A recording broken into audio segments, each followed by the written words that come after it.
আসসালামু আলাইকুম।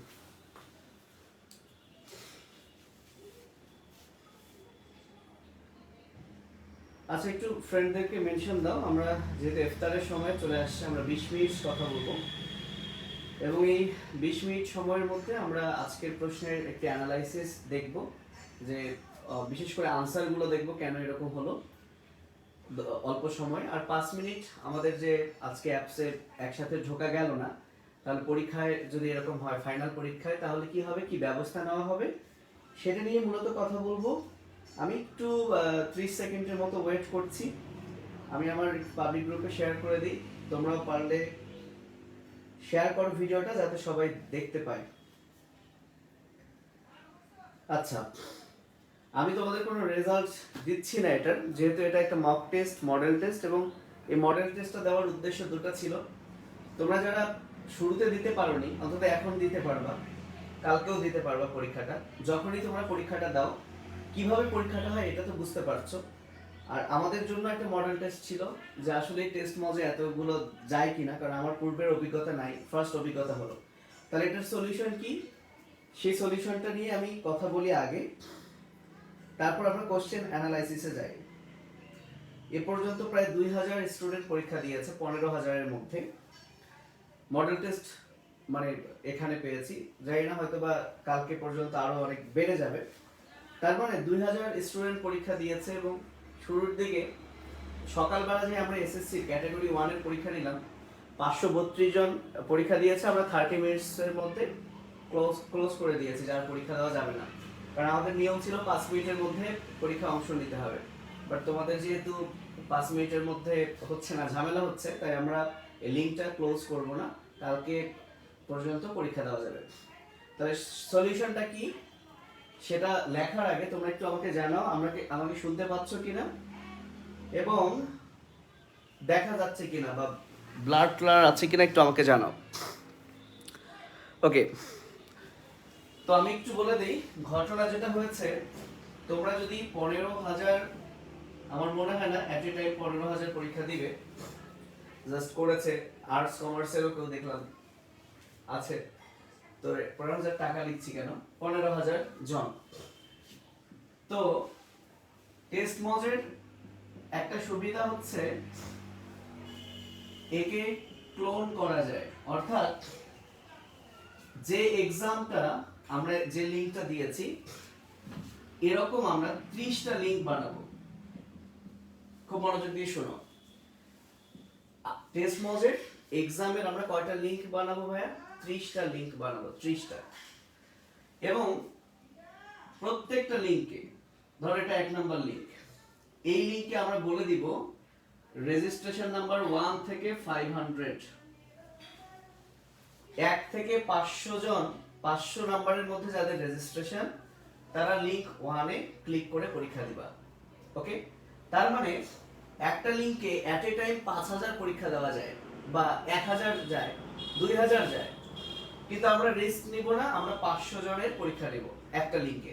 তাহলে এভাবে 30 গুণন 500, তাহলে আমরা কিন্তু 30টা লিংকে ইজিলি পরীক্ষা নিতে পারবো টেস্ট মজের মাধ্যমে। এখন প্রশ্ন হতে পারে ভাইয়া, তাহলে রেজাল্ট 30টা লিংক একই সাথে 4 তারিখ 4:45-এ ওপেন হবে একই সাথে। তাহলে যেহেতু সেম টাইমে ওপেন হচ্ছে, তাহলে আমার ক্যালকুলেশন হয়তো রেজাল্ট দিতে একটু টাইম লাগবে, কিন্তু আমরা সহজেই কিন্তু মানে কোনো হেরফের হওয়ার সুযোগ নাই। ঠিক আছে?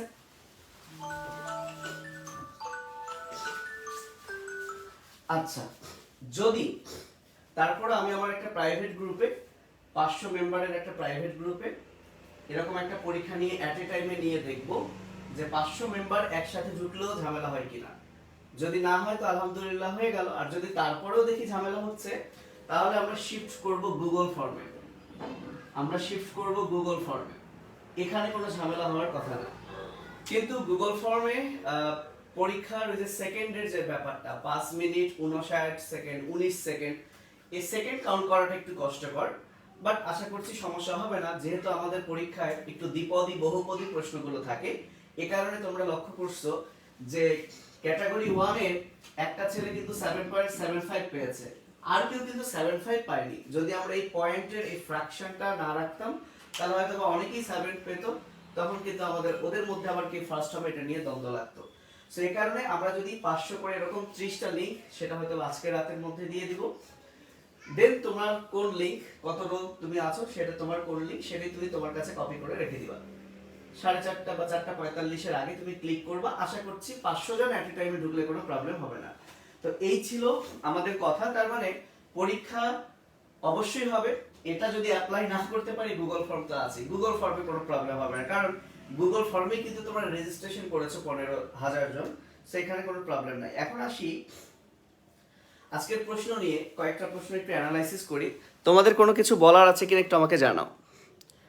ছেলেমেয়েরা তোমরা কিছু বলতে চাও কিনা?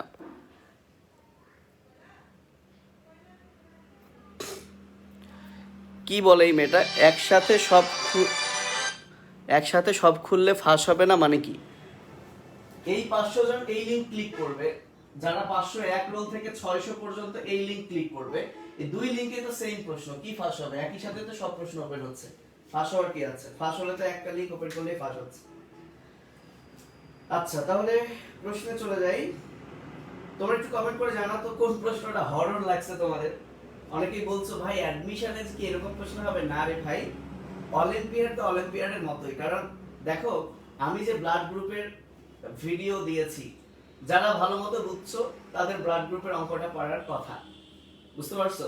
তাহলে এই কারণেই বলেছি তুমি গুগল সার্চ করো, কপি করে গুগলে পেস্ট করে কোনোভাবেই তুমি আনসার মেলাতে পারবে না। কারণ ওইরকম চিন্তা করেই প্রশ্ন করা হয়েছে যে গুগলে সার্চ করেও যাতে তুমি না পাও। ঠিক আছে, সো লাভ নাই। প্রকৃত মেধা যদি থাকে, যেমন একটা ছেলে দেখলাম 72% মার্ক পাইছে, ওই মনে হয় হাইয়েস্ট। তো যাই হোক, কিন্তু আমরা সেটা হাইয়েস্ট লোয়েস্ট এখানে ঘোষণা করব না। তো স্টার্ট করি। তোমরা একটু যদি বলতা কোন প্রশ্নটা তোমাদেরকে একটু হরর লাগছে, আমি সেটা নিয়ে একটু আলোচনা করি। বলো হরর প্রশ্ন কোনটা লাগছে, কোনটা হরর লাগছে, আমি সেটা নিয়ে আলোচনা করি। আমি ব্লাড গ্রুপটা স্টার্ট করি, তোমরা একটু উর্মি বলছে সব কোশ্চেনই হরর লাগছে, বাপ রে বাপ। আচ্ছা আমি 1 নাম্বার যে প্রশ্নটা, আপনি 2 অণু গ্লুকোজ খেলেন। আমরা সবাই জানি একটা গ্লুকোজ কি হয়, গ্লাইকোলাইসিস প্রক্রিয়ায় আমরা সবাই জানি যে একটা গ্লুকোজ গ্লাইকোলাইসিস প্রক্রিয়ায়, একদম 9-10 এর পড়া, 9-10 এর বইয়ের পড়া, একটা গ্লুকোজ গ্লাইকোলাইসিস প্রক্রিয়ায় 2 অণু পাইরুভিক অ্যাসিড তৈরি করে, 2 অণু এটিপি তৈরি করে, মানে 4টা তৈরি করে, 2টা খরচ হয়, এবং 2 অণু NADH2 তৈরি করে। এবং গ্লাইকোলাইসিস হয় সাইটোপ্লাজমে, গ্লাইকোলাইসিস হয় সাইটোপ্লাজমে। তো সার্কোপ্লাজম হচ্ছে পেশির সাইটোপ্লাজম। তার মানে সার্কোপ্লাজমে একটা গ্লুকোজের কি ঘটবে, গ্লাইকোলাইসিস ঘটবে, কারণ সাইটোপ্লাজমে কি হয়, গ্লাইকোলাইসিস। তো একটা গ্লুকোজ থেকে যদি 2টা এটিপি হয়, তাহলে 2 গ্লুকোজ থেকে কয় এটিপি হবে, 4 এটিপি হবে। আশা করি বুঝতে পেরেছো। তারপরে যদি না বুঝতে পারো কিচ্ছু করার নাই, জাস্ট সিম্পল। আমি সাথে একটু সার্কোপ্লাজম, তো যারা সার্কো বুঝতা নাই, প্লাজম দেখে একটু আইডিয়া করতাম, আমি সমাজ শ্বশুরের বিষয়টা, তো একটু না ঘোরালে তো হবে না, তাই না? Okay clear? এটা ক্লিয়ার কিনা একটু আওয়াজ দাও ভাইয়া, আওয়াজ দাও, এটা ক্লিয়ার কিনা? আমরা রক্তের গ্রুপে যাব, এটা ক্লিয়ার কিনা? সো आंसर হচ্ছে 1 গ্লুকোজ থেকে 2 এটিপি, সো 2 গ্লুকোজ থেকে 4 এটিপি, 4 এটিপি। আওয়াজ দাও ছেলেমেয়েরা, একটু আওয়াজ দাও। বুঝছো? একটু বলো যে বুঝছি, বলো বুঝছি। ক্লিয়ার? আমি জানতে চাই বুঝছো কিনা। আমি 10টা প্রশ্নেরই সলিউশন করব না। ও আরো বেশি আছে হতে পারে। আজকে 80% কেন 100% মার্ক পেলেও কোনো, এটার তো কোনো ভ্যালু নাই। আসল তো অলিম্পিয়াড, সেখানে আমরা ট্রাই করব। আমার টেস্ট মল ঝামেলা হলে গুগল ফর্ম আছে, নো প্রবলেম। ওকে, তোমরা কেউ কথা বলছো না। ব্লাড গ্রুপের যেটা আমি একটু বলে দেই, বলা হয়েছে আপনার রক্তের গ্রুপ হচ্ছে বি নেগেটিভ। তো বি নেগেটিভ মানে কি অ্যান্টিজেন আছে, শুধু বি অ্যান্টিজেন আছে, তাই না? আপনার বাবার লোহিত রক্তকণিকার মেমব্রেনে আপনার থেকে অতিরিক্ত আছে আরএইচ অ্যান্টিজেন, অর্থাৎ এইটা হচ্ছে আপনি, এটা হচ্ছে আপনার বাবা। তাহলে আপনার রক্তের গ্রুপ বি নেগেটিভ, আপনার বি অ্যান্টিজেন আছে। আপনার বাবার মেমব্রেনে আপনার থেকে অর্থাৎ আপনার বিটা তো আছেই, আপনার বাবার মানে আমাদের আঙ্কেলের আরো একটা অতিরিক্ত আছে আরএইচ অ্যান্টিজেন। বি তো আছেই, আপনার থেকে আরেকটা কি আছে আরএইচ। তাহলে বি আর আরএইচ মানে আপনার বাবার blood group B positive. Clear? এবার যেটা বলেছে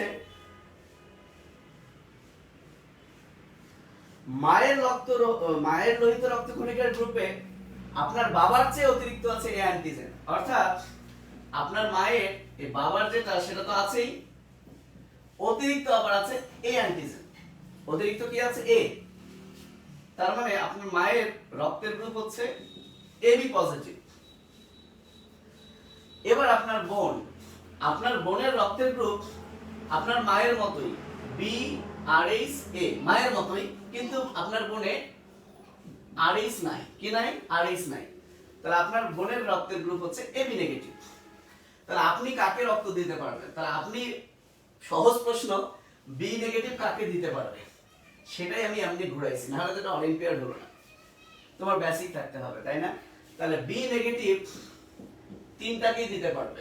যদি বলো ভাইয়া কেমনে, অমনে, ভিডিও দেখো আমি শিখাইছি কেমনে।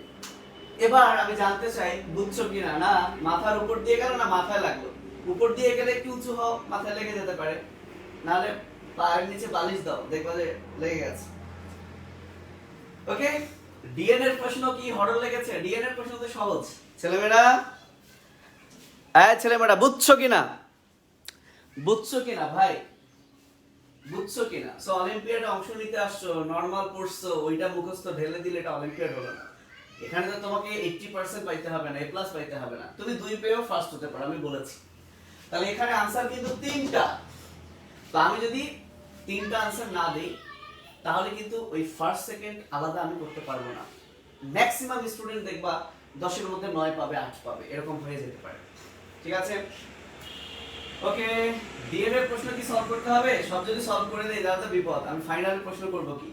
ফাইনালে তো এরকমই কাছাকাছি ঘুরায় প্রশ্ন করব। আমি একটু হিন্টস দিলাম যাতে করে ফাইনাল একটু কাছাকাছি মনে হয়, অত বেশি হরর না লাগে, অত বেশি হরর না লাগে। ওকে, যাও দেখো কোনটি অ্যালডোহেক্সোজ? গ্লুকোজো অ্যালডোহেক্সোজ, ম্যানোজো অ্যালডোহেক্সোজ, গ্যালাক্টোজো অ্যালডোহেক্সোজ। আর অ্যালডোহেক্সোজ মানে কি? অ্যালডিহাইড মূলক আছে আর হেক্সোজ 6 কার্বন। তো ফ্রুক্টোজে কিটোন মূলক আছে আর 6 কার্বন, সেটা কিটোহেক্সোজ। বাকি তো প্রায় সকল হেক্সোজই কি অ্যালডোহেক্সোজ। তো এটা না পড়ার কি আছে? এটা তো সহজ। ব্যাকটেরিয়ামের এবং মানুষের উভয়েরই আছে কিন্তু ভাইরাসের নাই। এটা খুব মজার প্রশ্ন, এটাও খুব মজার প্রশ্ন। ব্যাকটেরিয়াম, মানুষ, ভাইরাস। পরীক্ষার হলে এত কাহিনী করতে হয় না। লক্ষ্য করো, প্লাজমিড কিন্তু ব্যাকটেরিয়ার আছে, এদের নাই। প্লাজমা মেমব্রেন ব্যাকটেরিয়ার আছে, মানুষেরও আছে, ভাইরাসের তো নাই, কোষই নাই, সেল মেমব্রেন কেমনে থাকবে? ডিএনএ ব্যাকটেরিয়ার আছে, মানুষের আছে, এটা তো ভাইরাস, রাইট? ভাইরাসেরও আছে।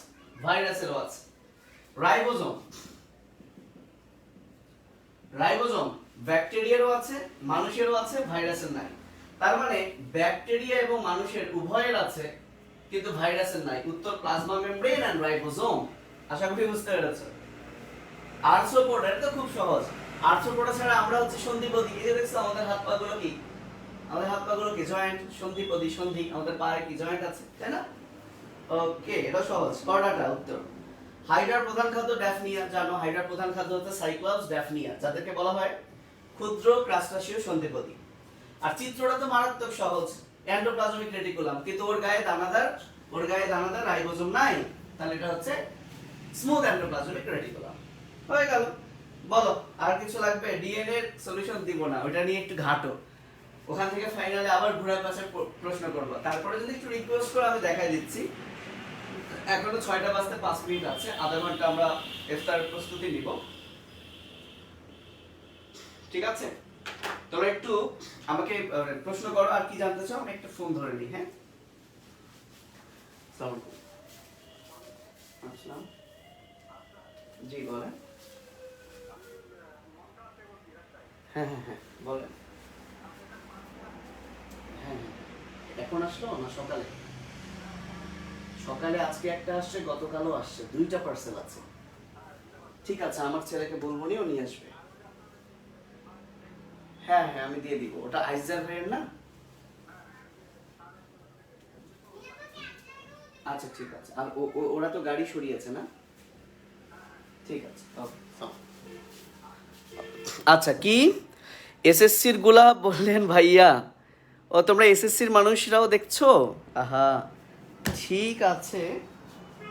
এসএসসির এসএসসির প্রশ্নও কিন্তু ইন্টারের কাজে লাগবে মোটামুটি শেখানো। একজন কমেন্ট করছে আপনারা এসএসসির বই থেকে প্রশ্ন করতে চেয়ে, হ্যাঁ এসব কি প্রশ্ন করছেন ভাই? অবশ্যই তোমার এসএসসি নলেজ, তুমি যদি ঠিকঠাক বায়োলজি পড়ে থাকো বুঝে বুঝে তুমি পারবা। আর দুই একটা তো পারবা না, এটা তো কঠিন করতেই হবে, নাহলে তো 10-এ 10 পেলে এটা অলিম্পিয়াডের প্রতিযোগিতা হলো কিভাবে, তাই না? যেমন আমি এসএসসির প্রশ্নগুলো যদি আমি একটু বলে দিই, শোনো, বিশেষ করে ইন্টারের যারা আছো, এমন হতে পারে এসএসসির গুলো তোমাদের ফাইনালে চলে আসতে পারে, একটু বলে দিই, ঠিক আছে? প্রশ্নগুলো বের করতে তোমাদের আর কিছু কমেন্ট পড়ি। ভাইয়া অবস্থা খুব খারাপ। হ্যাঁ হ্যাঁ হ্যাঁ। ও সেন্ট্রোজোম, সেন্ট্রোজোম, সেন্ট্রোজোম ভাইয়া শোনো, শোনো, একটা সেন্ট্রিওলে তিনটা, একটা সেন্ট্রিওলে 9টা ট্রিপলেট থাকে। ওকে, একটা ট্রিপলেটে থাকে 3টা মাইক্রোটিউবিউল। তাহলে 9 গুণন 3 সমান 27টি মাইক্রোটিউবিউল। তাহলে একটা সেন্ট্রিওলে থাকে 27টি মাইক্রোটিউবিউল। প্রশ্ন ছিল একটা সেন্ট্রোজোমে কতটি মাইক্রোটিউবিউল? একটা সেন্ট্রোজোম মানে হচ্ছে 2টা সেন্ট্রিওল। তাহলে একটা সেন্ট্রিওলে 27টা হলে 2টা সেন্ট্রিওলে 54টা। ঠিক আছে, মুছে দিলাম, মুছে দিলাম। তৈবা বলেছে তাহলে ভুল হলো কোনগুলা, বুঝতে পারছো না? তাহলে আমি তোমার লিস্টটা বের করি। আচ্ছা, এসএসসির প্রশ্ন একটা প্রশ্ন বলি। আচ্ছা, যারা এসএসসি আছে একটু কমেন্ট করো। এসএসসির একটা সহজ প্রশ্ন ছিল, এ নেগেটিভ রক্ত গ্রুপ বিশিষ্ট ব্যক্তি কোন গ্রুপকে রক্ত দিতে পারবে? তার মানে এসএসসি তে খুব ইজি, এই টপিকটা কিন্তু তাদের বইয়েও আছে। তাহলে এটা তো বইয়ের বাইরের কোনো প্রশ্ন না, তাই না?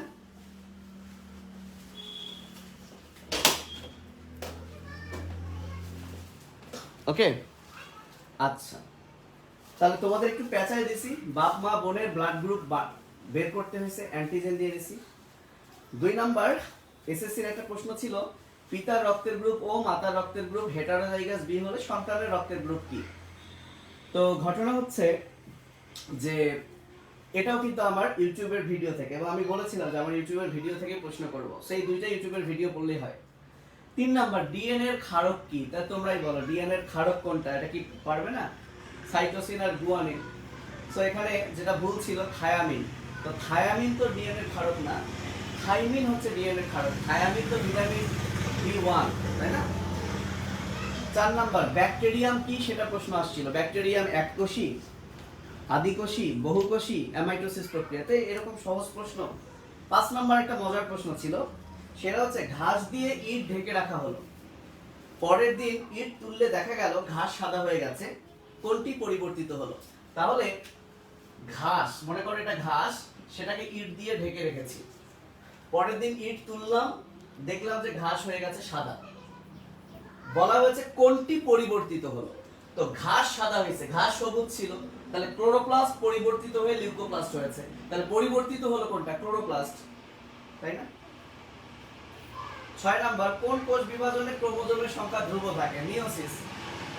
মিয়োসিস 1-এ কতবার ক্রোমোজোম বিভাজিত হয়? হয় না, তাই না? এটা সহজ। সবাত শ্বসনে এক অণু গ্লুকোজ থেকে কতটি NADH2 তৈরি হয়? আর কোনগুলো জীবিত? এই যে জাইলেম ফ্লোয়েমের যে উপাদান আছে এর মধ্যে কোনগুলো জীবিত? তা ভাই এটা তো বইয়ের বাইরে থেকে প্রশ্ন না, গ্লাইকোলাইসিস বইয়ের প্রশ্ন, মিয়োসিস বইয়ের প্রশ্ন, মিয়োসিসের গুরুত্ব, তারপর ক্লোরোপ্লাস্টের এই যে কনসেপ্ট, ব্যাকটেরিয়া আদিকোষী না প্রকৃতকোষী, তো এগুলো কোনো প্রশ্ন হলো? তারপরে যদি তোমরা না পারো, এবং আমি তো বলি নাই যে 10-এ 10 পেতে হবে, হাইয়েস্ট উঠেছে 7.78, তারপরে তো অনেক কিছু ভুল করেছো। তো ঠিক আছে, অনেক সময় নিলাম। তাহলে আশা করছি আমরা টেস্ট মজের আজকে আমি ট্রাই করব আমার প্রাইভেট গ্রুপে, আমার ফার্স্ট ইয়ার সেকেন্ড ইয়ারের বাচ্চাদের গ্রুপে তাদেরকে একটা ঘোষণা দিব যে তোমরা একই সাথে এই 1000 জন বা 500 জন তোমরা এই গ্রুপে এই লিংকে ক্লিক করো, তো দেখো কোনো সমস্যা হয় কিনা। যদি সমস্যা হয় তাহলে আমরা টেস্ট মজ বাদ দিয়ে গুগল ফর্ম ইউজ করব। ঠিক আছে? ঠিক আছে, কারো কোনো বলার আছে আর কিছু? না থাকলে চলে যাও। এইচএসসির হাইয়েস্ট আমি আর বলবো না, যেহেতু এখানে টাইমের গন্ডগোল হয়েছে, অনেকেই 2 বার পরীক্ষা দিয়েছে, এ কারণে এসএসসির হাইয়েস্ট নিয়ে আমরা কোনো কথা বলবো না। তো ভালো থাকো, আল্লাহ হাফেজ, আসসালামু আলাইকুম। আসিফ বলছে বারবার এস ধাপটা বলেন। ভাইয়া এস ধাপে ডিএনএ রেপ্লিকেশন হয়, তাহলে ডিএনএ এর পরিমাণটা হবে ডাবল, ক্রোমোজোম তো সেম থাকবে, ডিএনএ হবে ডাবল, তাই 2n এবং 4c হবে আনসার। বুঝতে পেরেছো? ধরো একটা ডিপ্লয়েড কোষে ক্রোমোজোম নাম্বার যদি আমরা n ধরি, ডিএনএ নাম্বার c ধরি, ডিপ্লয়েড কোষ মানে ক্রোমোজোম 2n, ডিএনএও 2c। এখন ঘটনা হচ্ছে এস ধাপ পার হয়েছে, এস ধাপে ডিএনএ রেপ্লিকেট হয়, ফলে 2c টা হয়ে যাবে 4c, কিন্তু ক্রোমোজোম তো আলাদা হয় না, কারণ সেন্ট্রোমিয়ার তো সেপারেট হয় না, সেটা তো সেপারেট হয় মাইটোসিসে, তাই না? তো ক্রোমোজোম 2n যেটা আছে সেটাই থাকবে, তাহলে 2n and 4c আনসার। এই রকম প্রশ্নই থাকবে, এই ডিএনএ রিলেটেড প্রশ্ন থাকবে। তো ভালো থেকো। মিওসিস হ্রাস হয় না, না রে ভাই, মিওসিসে হ্রাস হয়, কিন্তু ক্রোমোজোম, এই জন্যই তো বলছি ক্রোমোজোমের সংখ্যা ধ্রুব থাকা, হ্রাস হওয়া, এই কনসেপ্টগুলো 9-10 এর বইয়ে আছে। তুমি যদি ভাই শুধু মুখস্থ করো তাহলে তো হবে না, তোমাকে তো বুঝে পড়তে হবে, এবং এই অলিম্পিয়াডে তো এটাই যাচাই হচ্ছে তুমি হাঁটাহাঁটি মুখস্থ করছো, কি বলে হাঁটা মুখস্থ করছো না বুঝছো, বোঝাটা ফ্যাক্ট। ঠিক আছে, আমরা ইফতার করি, দোয়া করি সবাই যাতে ঠিকঠাক পরীক্ষাটা হয়। আর এসএসসির জন্য আমি রিস্ক নিব না, তাদের জন্য আমি 2টা বা 3টা লিংক করব, রোল ভাগ করে দিব, তারা এই 3টা লিংকের মধ্যে যে কোনো একটাতে ক্লিক করবে। তো ভালো থেকো সবাই, আল্লাহ হাফেজ, আসসালামু আলাইকুম। চলো মিষ্টি আনতে হবে।